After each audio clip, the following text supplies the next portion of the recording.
खून अपना हो या पराया हो, नस्ल आदम का खून है आखिर।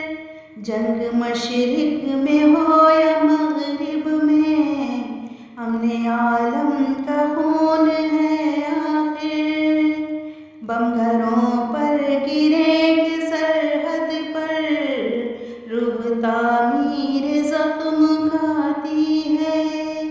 खेत अपने जले या औरों के, जिस्त फाकों से दिल मिलाती है।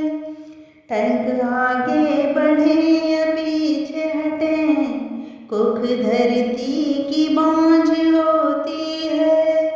फतह का जश्न हो या हार का सो, जिंदगी मैयतों पे रोती है।